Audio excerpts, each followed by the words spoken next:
มองติดตัวนี้ปลาปลาเพียปลาสูตรปลาไหลไก่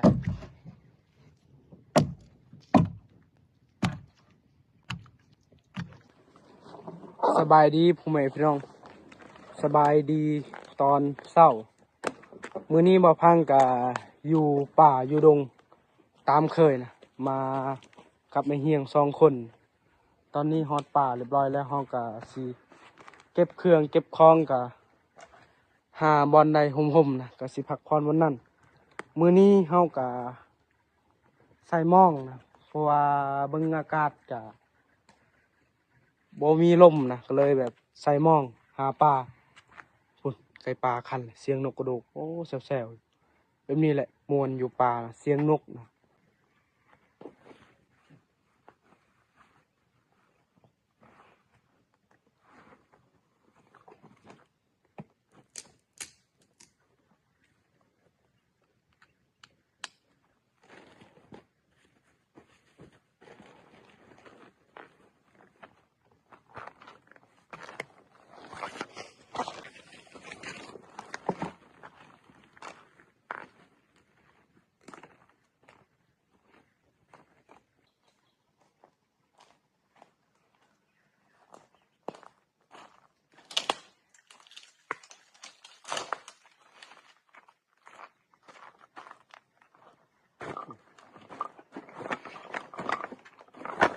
สังเกตเบิ่ง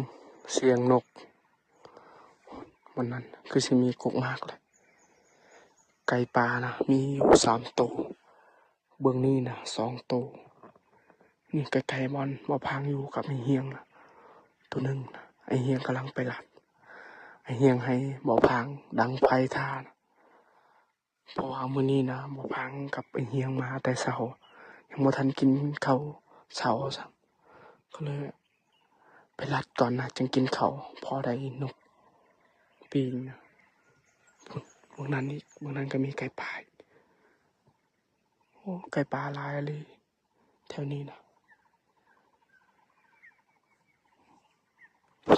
ไก่ป่า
เสียงไก่ป่ายังคันคือเก่าเบาพังนะไปรัดที่นี่นะกะพ่อแต่บ่ได้นะไก่ป่าไก่ตัวผู้2แล้วก็ไก่ตัวแม่1มีจอนพร2 ตัวเงึดเลยไปรัดบ่มานปั่นกินข้าวจำแจวแสบท้องเฮากะสิลงไปใส่หม้องไอ้เฮียงเพิ่นกะบ่มานไปรัดเพิ่นก็พอไก่ป่าอยู่แต่ก็มันสลัดไปใส่หม้องมีอยู่4 เป่าแล้วก็มีอีกหม้องโปนำในถุงเฮียงกำลังแปลงเหือนี่ก็ไม่แต่นำเข่าทางหลังแตก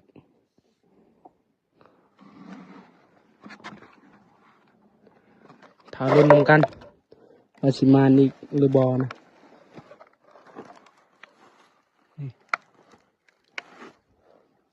เลือกอันนี้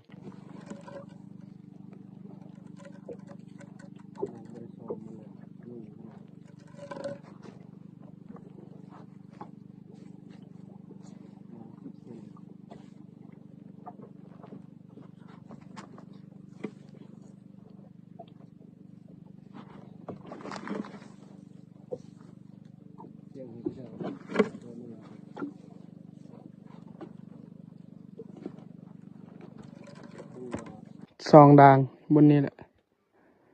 ตัวนี้ไปพุ่นมองใหญ่มอง10กับมอง5นะใส่บนนี้แต่พุ่นฮอดพี่เฮาก็สิไปใส่มองน้อย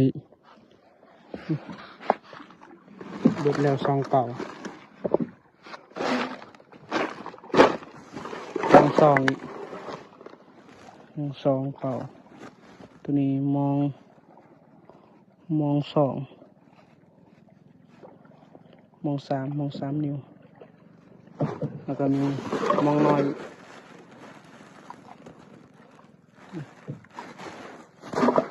นี่คือกันมอง3คือกัน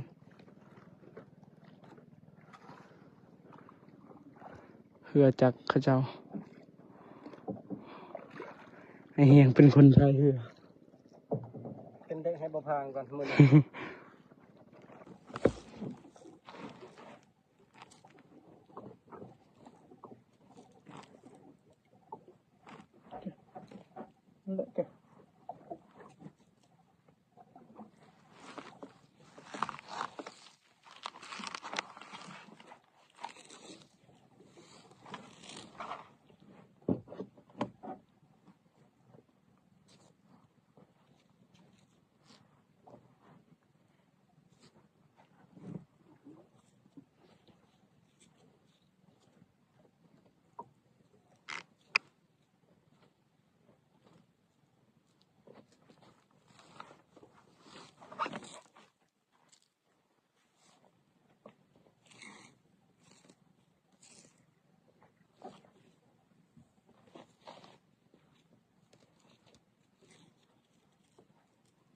ใส่มองก็เบิดเรียบร้อยแล้วมองใหญ่นะรวมทั้งเบิดก็6ด่างนะมองน้อยมองจุ่มนี่ก็3ด่างเอาพังใส่เรียบร้อยแล้วเฮียงเพิ่นก็ไปรัดแล้วเสียงไก่ตอนใส่มองอยู่วังนะว่าพังใส่คนเดียวนะมอง10นะโอ้ยยากอะดิลมเกิดมึงลมเฮาก็สิย้ำมองเลยบัดนี้ย้ำมองน้อยถึกแล้วเอาสูตรนะพอได้ปิ้งนะยังบ่ทันกินข้าวเที่ยงตอนนี้4 โมงปลายแล้วคอก็เปลี่ยนนะอยากเข้าให้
มองดัง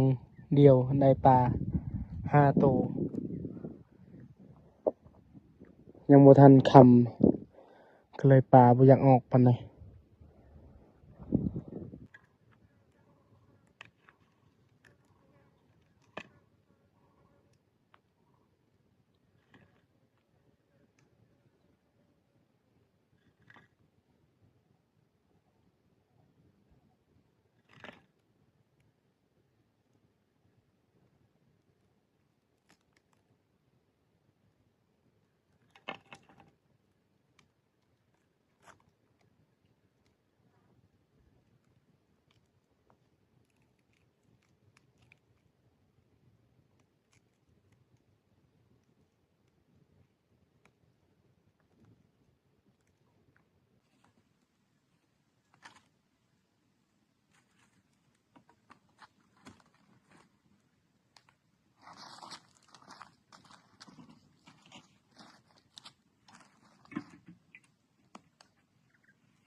นึ่งข้าวปิ้งปลากะสุกเรียบร้อยแล้วพอดีไอเฮียงนะเซตบ่อผางเพิ่นน่ะยิงเห็นอมนะถึกนะเห็นเลือดอยู่แต่บ่อผางบ่ได้เอาโทรศัพท์ไปเลยถ่ายบ่ได้ตอนนี้กะฮอตบอลเรียบร้อยแล้วนำเห็นอมกะบ่ได้นะเห็นแต่เลือดเฮากะสิลงพยายามมองก่อนแต่ตอนนี้นะอากาศตัวนี้รู้สึกว่าหนาวแล้วก็ลมแห้งได้ยินเสียงลมนะโอ้โหจะได้กะทาติดตามนำกันว่าสิมานหรือบ่นะ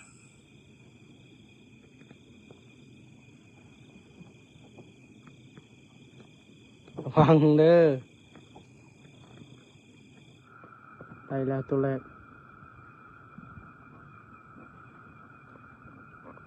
ยามมองซองนางได้ปลาหาโตนะ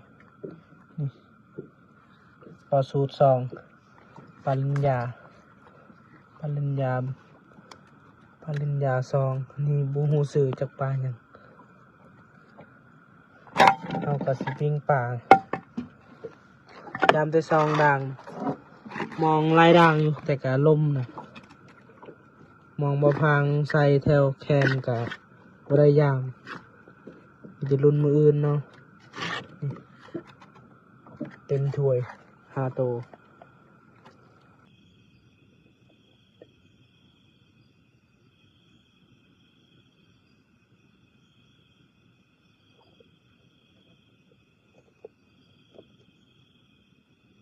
อะไร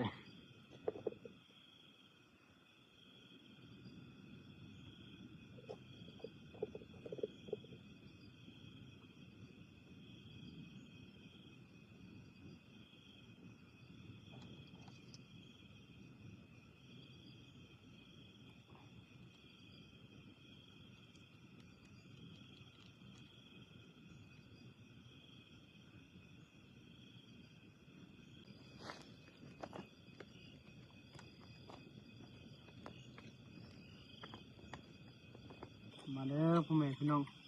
มาเด้อมากินน้ำกัน กินข้าวน้ำกันปีนป่ากินข้าวกับไอเฮียง2 คน ปลาจำแก้ว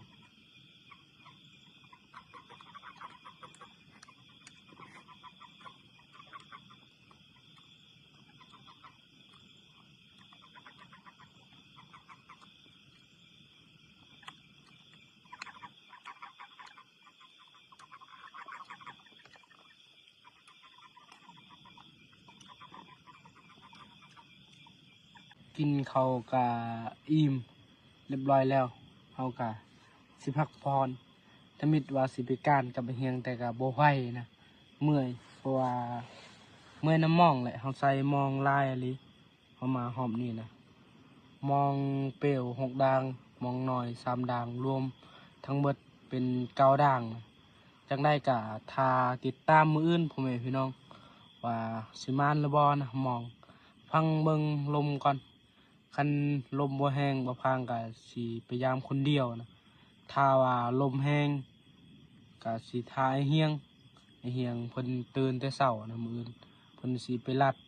ตอนนี้ไก่ก็ยังขันอยู่เอ้าพักผ่อนก่อนพ่อแม่พี่น้อง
ถึกแล้ว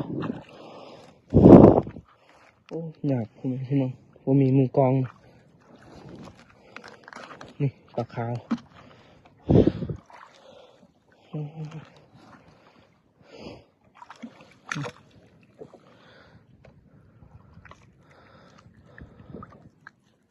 ปลาปากมาพังสิปลดก่อน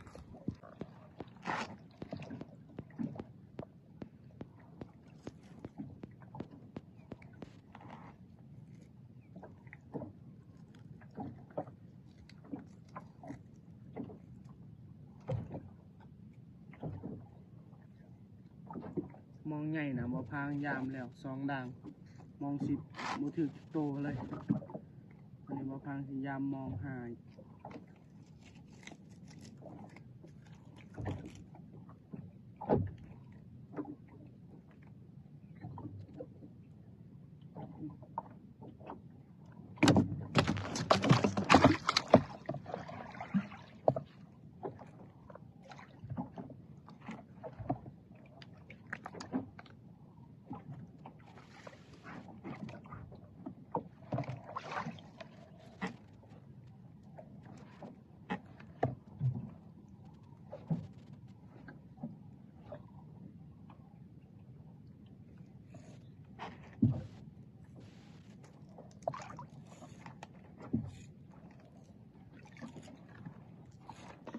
ถึกแล้ว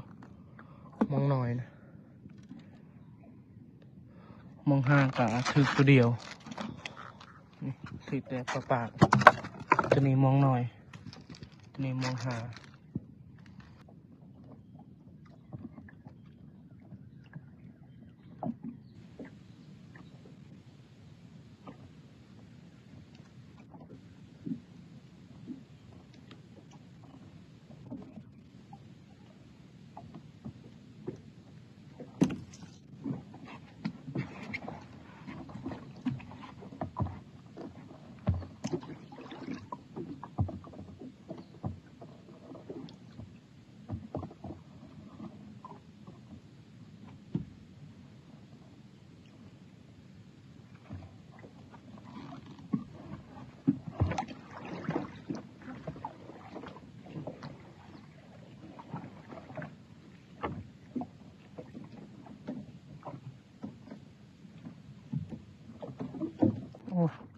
ได้ปลาเพียแล้วได้ปลาเพียน้อยนะโอ้มองติด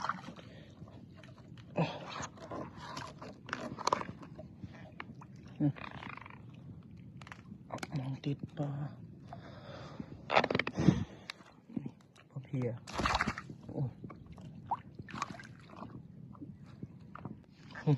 2 โต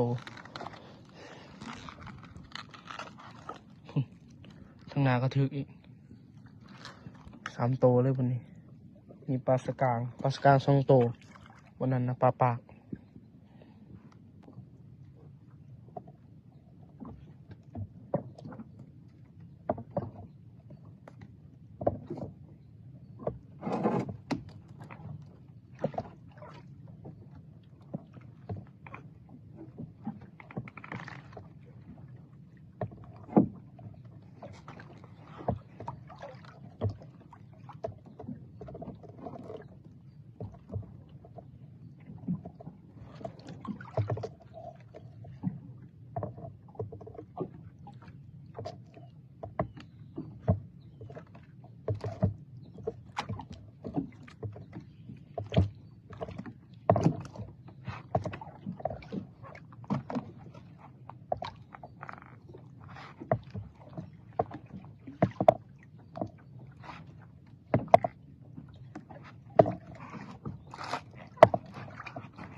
ถึงแล้ว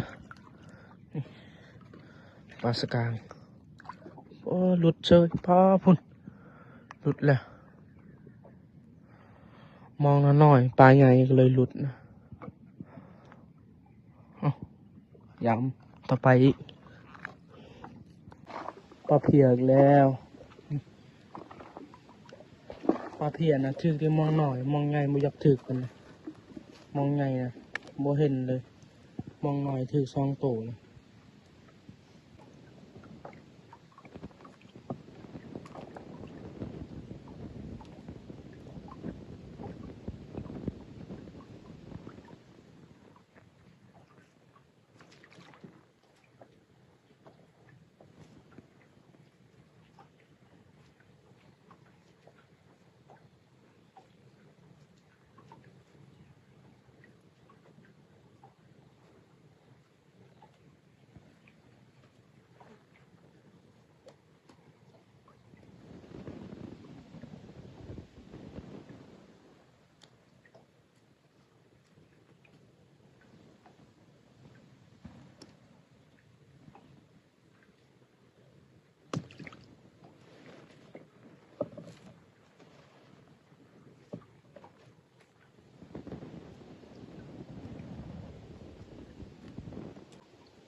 มาพังยามมองกะ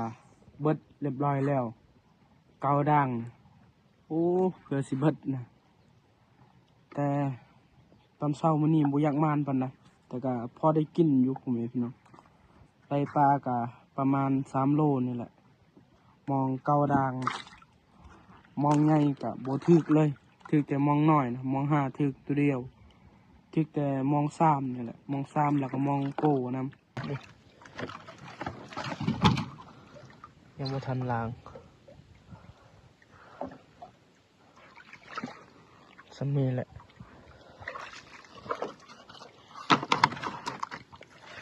ตัวนี้ปลาปลา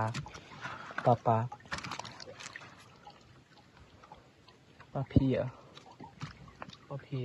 ปลาสูตรปลาไหลไก่ด้นแล้วบ่ได้เห็นปลาไหลไก่นี่ก็เห็นตัวเมไข่นี่มั้งปลาสกางมีปลากดโอ้ปลาขาวหลายอย่างอยู่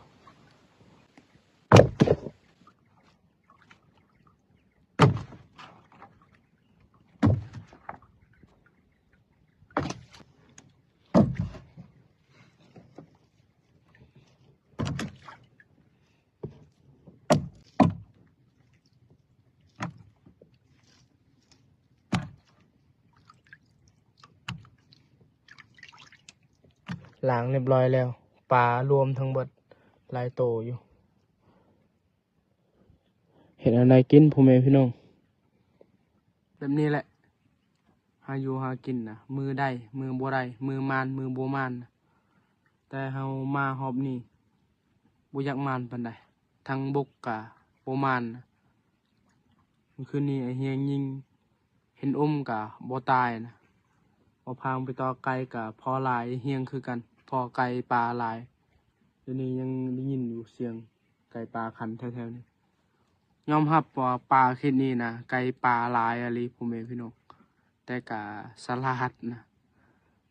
สำหรับคลิปนี้กะสิบ่มีหยังหลายก่อนอื่นกะต้องขอบใจพ่อแม่พี่น้องที่ติดตามและยังเป็นกำลังใจบ่พางคือเก่าคลิปหน้าพอกันไหมบ๊ายบาย